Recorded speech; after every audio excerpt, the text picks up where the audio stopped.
안녕하세요. 고려대학교 산업경영공학과 DSBA 연구실 석사과정 김타경입니다. 이번에 소개해드릴 논문은 Neural Machine Translation by Jointly Learning to Align and Translate, 그 저자의 이름을 따서 흔히 바다나우 어텐션이라고도 불리는 논문입니다. 본 논문에 대해서는 이게 2015년에 나온 논문이고 굉장히 유명한 논문이기 때문에 그 이를 설명한 개념을 잘 설명한 소스들이 굉장히 많아서 이 백그라운드에 대해서 가볍게만 일단 짚고 넘어가도록 하겠습니다. 당시에는 Statistical Machine Translation을 지나서 이 Neural Machine Translation이 등장하고 있는 시기였습니다. 그 중에 이제 가장 대표적인 구조가 인코더, 디코더 구조를 갖고 있었고요. 이 구조의 장점이라고 하면, 그리고 Neural Machine Translation의 장점이죠. 이 모델을 학습하기 위해서 우리는 데이터 쌍, 번역을 하고자 하는 데이터 쌍만 필요로 하기 때문에 엔드-투-엔드 프레임워크다 라는 점에서 굉장히 각광받고 있었던 구조라고 할 수 있습니다. 아래 구조가 이제 논문에서 표현하는, 흔히 논문에서 표현하는 이 인코더, 디코더 구조입니다. ABC라는 시퀀스를 XY, WXYZ라는 시퀀스로 번역을 하는 태스크이죠. 그런데 본 논문에서는 이러한 인코더, 디코더 구조의 문제점을 지적을 합니다. 가장 큰 문제는 고정된 크기의 벡터가 갖는 보틀넥 문제입니다. 이 고정된 크기의 벡터가 뭐냐면 지금 가운데 보시는 이 노란색 동그라미 부분입니다. 왜 고정된 크기냐면 인코더에 ABC라는 시퀀스가 들어오고 이제 디코딩을 할 때 디코딩 할 때 인코더의 정보를 넘겨주는 그 수단으로서 이 가운데 있는 고정된 크기의 벡터를 사용하는데요. 이는 앞의 모든 정보를 압축해서 전달하는 것이기 때문에 만약에 앞에 있는 시퀀스의 길이가 굉장히 길 경우에 제한된 크기의 벡터에 충분한 정보를 담을 수 없다는 문제가 있고요. 그 때문에 성능 향상이 더 될 수 있음에도 한계가 있다라고 언급을 합니다. 그래서 이제 본 논문에서 제안하는 방법은 다음과 같습니다. 모델이 그 소스 시퀀스의 일부를 이제 자동으로 탐색할 수 있는 방법을 제시를 하고요. 이걸 다시 표현하면 입력 시퀀스를 벡터 시퀀스로 인코딩한 다음에 매 디코딩 스텝마다 벡터 시퀀스의 서브셋을 어댑티브하게 선택하는 거다 라고 설명을 합니다. 이것도 다시 구체적으로 설명드리자면 입력 시퀀스가 이 RNN 리커런트 기반 모델을 통과하면 각 스텝마다 벡터 리프레젠테이션이 나오게 될 거고, 이제 이것을 이제 벡터 시퀀스라고 말을 합니다. 벡터 시퀀스로 인코딩한 다음에 매 디코딩 스텝마다 첫 번째, 두 번째, 세 번째 이런 스텝마다 이 벡터 시퀀스의 서브셋, 그러니까 첫 번째 스텝에서 어떤 벡터 시퀀스를 참고할 건지, 두 번째 스텝에서 어떠한 시퀀스를 참고할 건지를 어댑티브하게 선택하는 방법을 제안한다 라고 설명을 합니다. 저희는 이미 그 어텐션이라는 메커니즘에 대해서 많이들 알고 있기 때문에 이 설명이 조금 어색하게 느껴질 수는 있겠습니다. 네, 어텐션에 대한 전체적인 프로세스를 제가 그림으로 표현을 해 보았습니다. 이미 그 과정에 대해서 약간 수식적으로 설명한 자료들이 너무나도 많아서 제가 할 수 있는 거는 좀 그림으로 좀 편하게 표현할 수 있는 게 좀 적당하겠다라고 생각을 해서 준비를 했고요. 이전에 다른 논문 같은 거 설명할 때 몇 번 쓴 그림이긴 한데 이걸 기반으로 좀 단계별로 살펴보도록 하겠습니다. 네, 먼저 그 소스 시퀀스가 RNN 기반의 인코더에 들어오게 될 것입니다. RNN 기반의 인코더라면 RNN도 있겠고 GRU, LSTM 이런 모델들이 있겠죠. 그래서 소스 시퀀스가 포워드 방향으로 리커런트 과정을 진행할 수도 있고 백워드 방향으로도 이렇게 진행할 수 있습니다. 이 두 개를 합쳐서 바이디렉셔널한 모델이다 라고 하죠. 그렇게 이제 이 두 과정을 거치게 되면 각 소스 토큰에 대한 리프레젠테이션이 나오게 됩니다. 그리고 일반적인 인코더 디코더 구조에 따라서 이제 인코딩을 끝냈으니까 디코딩을 수행하는데요. 지금 t-1번째 시점의 그 히든 스테이트까지는 구해졌다라고 가정을 하고, 이제 t번째 스텝의 히든 스테이트를 구하는 과정에서 어텐션이 어떻게 적용되는지를 설명을 드리겠습니다. 네, t 시점의 히든 스테이트를 구하기 위해서는 t-1번째 히든 스테이트를 사용을 하는데요. 이는 이제 그림에서 보신 바와 같이 히든 스테이트의 fully connected 레이어를 한번 거치고요. 그리고 인코더의 그 각 레프레젠테이션마다 fully connected 레이어를 거쳐서 이것을 이제 각각 더해줍니다.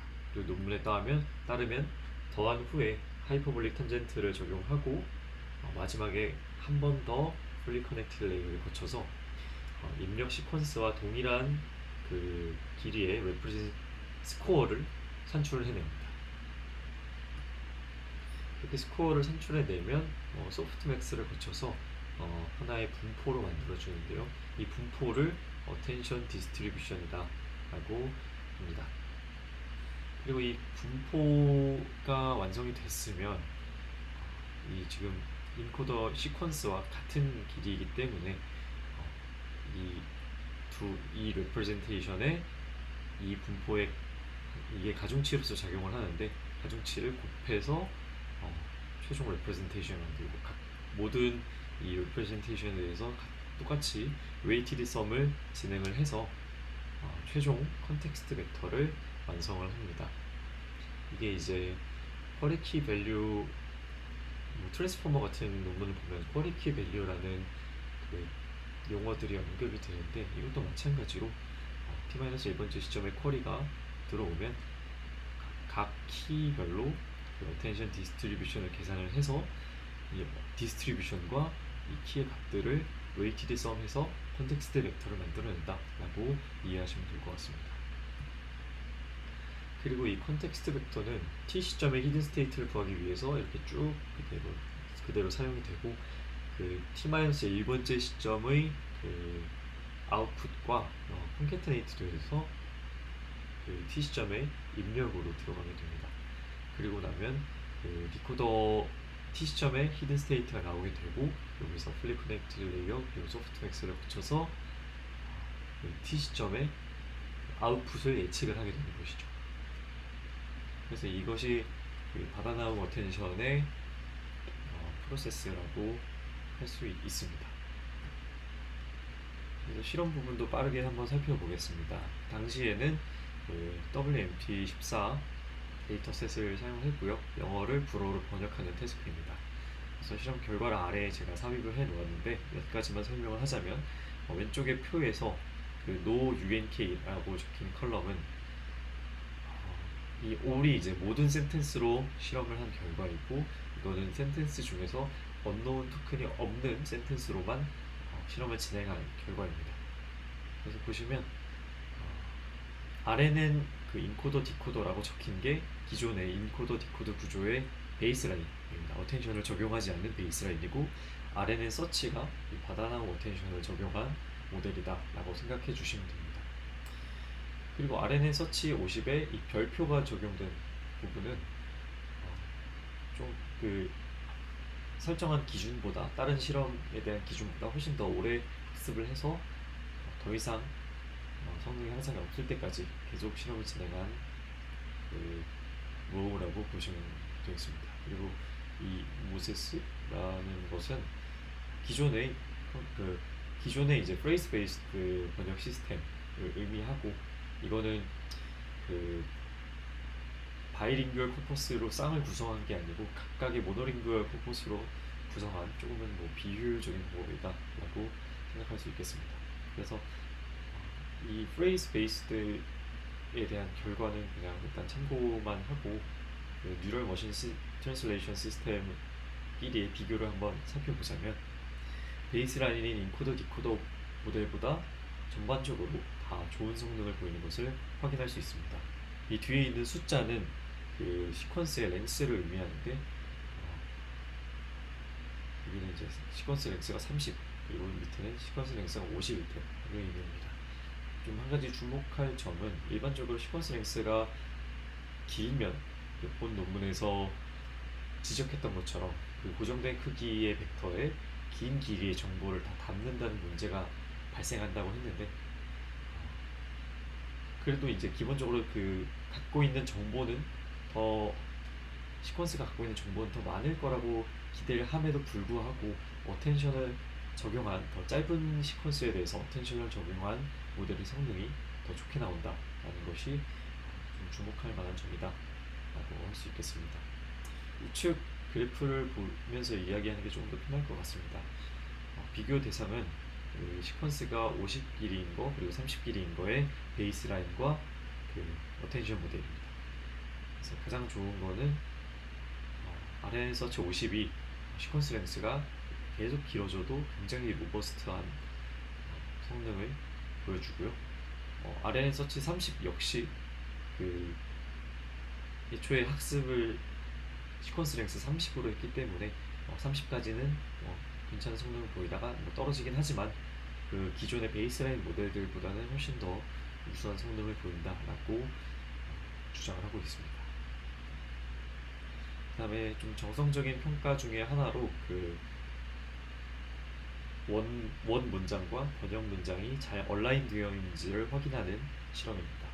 그래서 그 RNN 서치의 그 바다나우 어텐션 모델의 50 시퀀스로 실험한 결과이고요. 영어와 그 프랑스어의 어순상의 차이를 좀 고려를 해서도 일반적으로 잘 얼라인이 되어 있는 것을 확인할 수 있습니다. 그래서 바다나우 어텐션에 대한 논문에 대한 설명은 여기까지인데, 추가적으로 보통 어텐션이라고 하면 크게 두 가지를 많이들 떠올리시는데, 보고 계신 것처럼 바다나우 어텐션과 루옹 어텐션을 떠올리십니다. 근데 어텐션 방법이 물론 차이가 나지만 어텐션을 적용하는 시점에 대해서도 차이가 있어서 이 부분에 대해서 추가적으로 알려드리고자 준비를 해보았습니다. 왼쪽에 보시는 그림이 제가 방금 전까지 설명드린 바다나우 어텐션입니다. t 시점에 그 representation을 구하기 위해서 t-1번째 시점의 히든 스테이트를 쿼리로 어텐션을 계산을 해서 컨텍스트 벡터를 뽑아내는 형식입니다. 그리고 이 컨텍스트 벡터는 t 시점의 스테이트를 구하기 위한 인풋으로 들어오게 되는데요. 반면에 이 루옹 어텐션은 t 시점의 그 스테이트를 구한 다음에 이 t 시점의 스테이트를 가지고 컨텍스트 벡터를 추출을 합니다. 그리고 이 컨텍스트 벡터를 t 시점의 히든 스테이트에 결합을 해서 바로 이제 프리딕션을 하는 구조로 진행이 됩니다. 그러니까 t-1 시점으로 어텐션을 구하느냐, t 시점의 스테이트로 구하느냐의 차이가 있겠죠. 물론 이 어텐션에 대한 방법도 다른데, 이 좀 더 자세한 내용에 대해서는 우측 상단에 저희 연구실 소규성 석사과정이 설명한 루옹 어텐션에 대한 영상이 있으니까 이거를 참고하시면 좋을 것 같습니다. 네, 발표는 그러면 여기까지 하도록 하겠습니다. 들어주셔서 감사합니다.